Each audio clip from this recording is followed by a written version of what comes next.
We were all sitting around a dying campfire in the dark. I think we'd set up somewhere near Jervis Bay. We were on our way to visit our grandparents in Sydney. Our parents had gone to bed, though in retrospect, it's incredibly obvious they were all sharing a joint in one of the tents. And my oldest cousin, Jack, who at 15 called all the shots, had decided we all had to tell the scariest story we possibly could, or he got the rest of the bag of marshmallows. There were 4 of us. Me, Jack, and Harry started to tell our stories at once, fighting over who got to hold the torch under their face, talking over each other and loudly butting in to tell others their story sucked. The only one of us who didn't say anything was Adam. He was the middle cousin at 13, and usually the loudest of us all. He'd been quiet and acting strangely for the whole trip. When I finally got a word in, I told my story, which was essentially a very poor rehash of the plot of When a Stranger Calls, and was ready to claim my marshmallow, when I realized Adam was yet to tell his story. We all looked at him. He was staring down at his shoes, hands in his lap. "Adam, it's your turn," Jack said. But Adam shook his head. "I don't want to do this, it's stupid," he said quietly. "Fine, no marshmallow for you. You're obviously too scared to do this," Jack said harshly. Adam looked up, eyes wide, and I saw he was scared.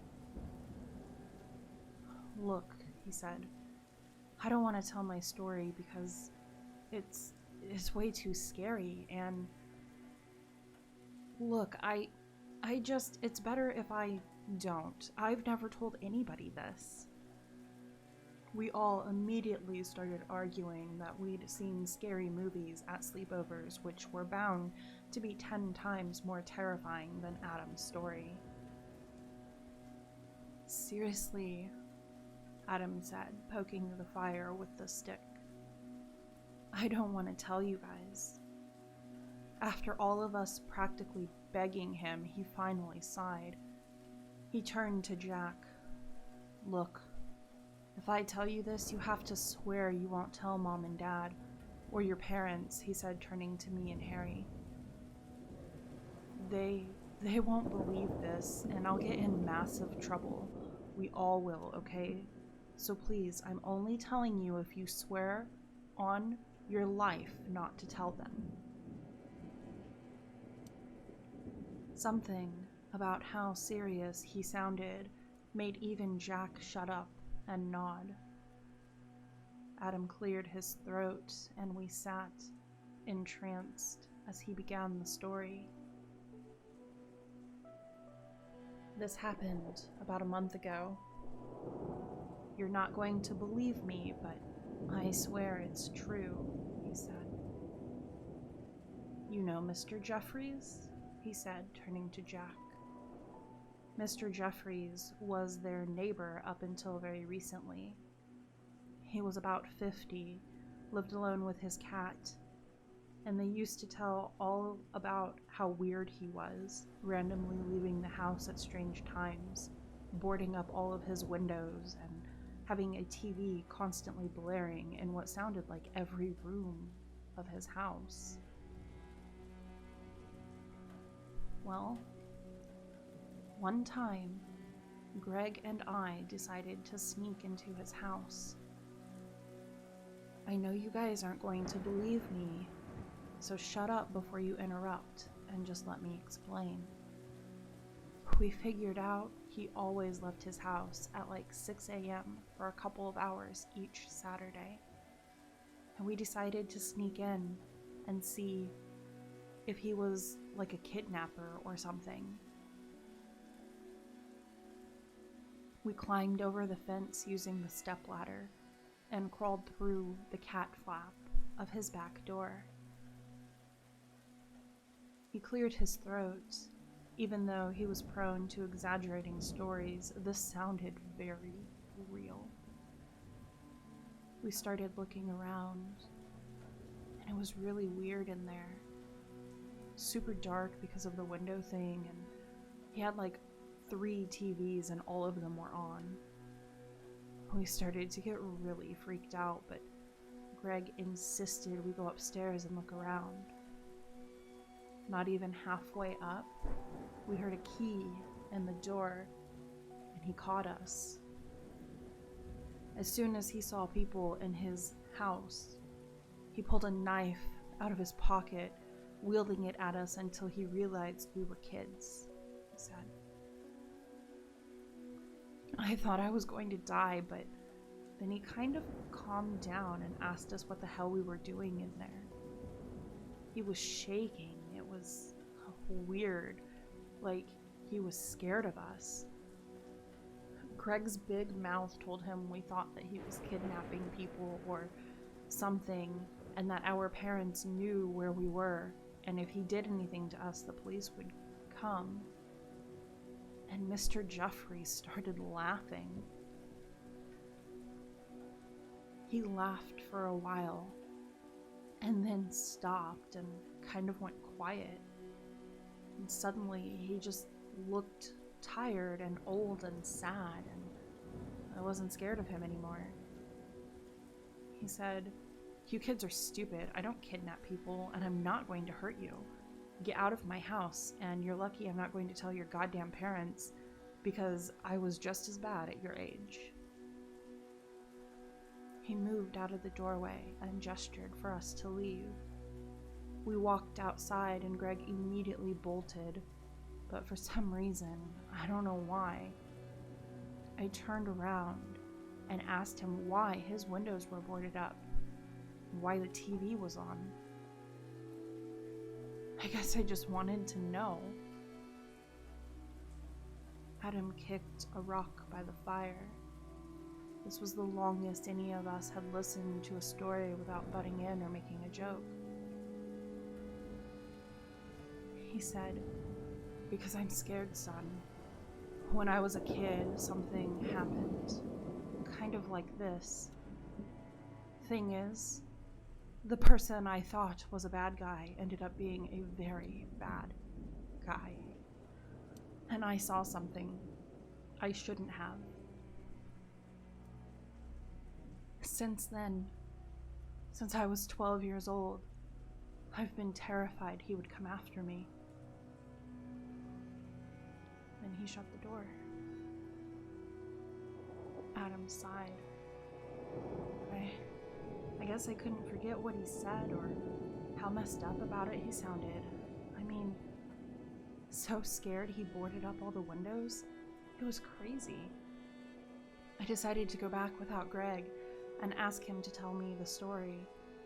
A couple of days later, when I knew he was home, I knocked on the door. I told him I wanted to know the story, and he said to go home, but I kept coming back and pestering him about it. That Friday, I saw him drinking beer on his veranda, and I went up and sat on the steps and said he had to tell me the story, and maybe because of the beer, he finally did. When Mr. Jeffries was 12, he hung around with 2 other guys from school. They were best friends and used to go exploring down by the river near where they lived. They used to have to sneak off to go there, though, because around that time, 2 women from their neighborhood had gone missing, A couple of times, they noticed a strange guy kind of lurking around a particular bend of the river, always appearing just as they were heading home when the sun went down. One of his friends got the idea that the guy might be responsible for the missing woman and decided they should spy on him. They came back the next day with binoculars, a notebook, and Mr. Jeffries' dad's camera that he took without asking. They lied to their parents that they were having a sleepover and hid in the reeds near the river bend. Apparently, they were 5 minutes away from leaving when the guy appeared, checking his watch. They started taking photos. Maybe 10 minutes later, a young woman arrived, and well, they were right about the man. He hurt her, the woman, and she wouldn't do what he asked. They were freaking about what to do, but as this woman was screaming, they decided to jump out from their hiding spot and try to help her. And this guy, he was young and strong, and he pushed the woman down and started chasing Mr. Jeffries and his friends. Mr. Jeffries dropped the camera as he ran. They all ran for their lives, but the only one who did cross country was Mr. Jeffries, and the others could not keep up. He kept running all the way home without looking back. He told his mom. They called the police, and everyone went out looking for the boys and this man. They found nothing. Mr. Jeffries took the police to the river bend. There was nothing there. No camera, no woman, no friends. They never found the guy.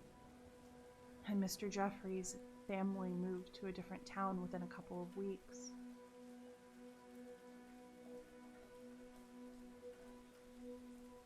Adam scratched his leg.